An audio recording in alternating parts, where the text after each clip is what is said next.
सगळे आज आमच्याकडे नारळ खवण्याचा कार्यक्रम चालू आहे.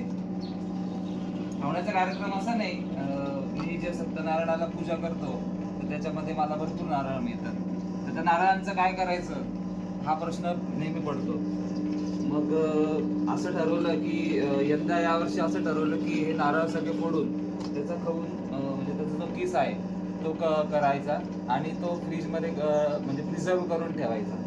म्हणजे आपण चटणी करतो किंवा पोहे करतो याच्यावर टाकायला किंवा अजून वाटण काही करतो त्याच्यामध्ये वापरण्यासाठी आपल्याला एक खोबरं लागत असतं.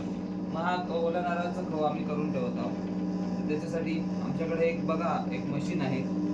हे 2 in 1 मशीन आहे. याच्यामध्ये आपण इडलीचं बॅटर पण करू शकतो तसंच नारळ पण खाऊ शकतो. म्हणून मग आज आम्ही असं ठरवलं की पूजेला आलेले जे काही सर्व काही नारळ आहेत तुम्ही इथं बघू शकता, एवढे 30-40 प्रमाणात नारळ आहेत. ते नारळ फोडून आज आम्ही त्याचं खाऊ करून ते व्यवस्थित पिशवीमध्ये भरून त्याचा आम्ही प्रिझर्व करणार आहे. ते आम्ही फ्रीजमध्ये ठेवून देणार आहे. तसंच काही त्याच्यातला थोडासा आहे तो आम्ही म्हणजे असं विकणार नाही, पण आहे इच्छा, कारण की बाहेर हा जो म्हणजे कोणाला लागणार असेल तर आम्ही तो नक्कीच देऊ.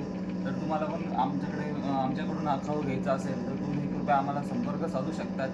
त्याच्यामध्ये आम्ही पाव किलोचं आणि अर्धा किलोचं असे पॅकिंग करणार आहोत. तसंच काही आम्ही आमच्या बहिणीला म्हणजे आमची एक बहीण आहे शिवानी, माझी मामे बहीण आहे तिला देणार आहे.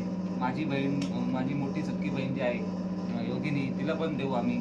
तसंच आमचे काही नातेवाईकांना पण देऊ आणि उरलेला जो काही खव आहे तो आम्ही पाव किलो, जसं तुम्हाला बोललं पाव किलो आणि अर्धा किलोच्या पॅकिंगमध्ये तयार करून तो विकणार आहे.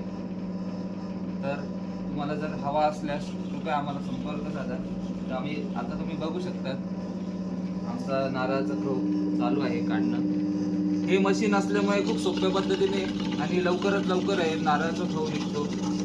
नाहीतर मग आपल्याला वेळी घेऊन किंवा आता जी खवणी येते त्या खवणीच्या मार्फत आपल्याला नारळाचं खव काढावं लागतं. पण हे मशीन असल्यामुळे ही सोय म्हणजे एकदम सोय झालेली आहे आणि लवकरात लवकर हा नारळाचा खव निघतो.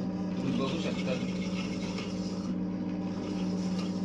तर आता मी हे सगळे नारळ फोडून त्याचा खव काढेल आणि नंतर तुम्हाला उरलेला जो झालेला जमा झालेला खव आहे किती खव होतो ते आपण बघू शकता. ते मी तुम्हाला नंतर दाखवेल. तोपर्यंत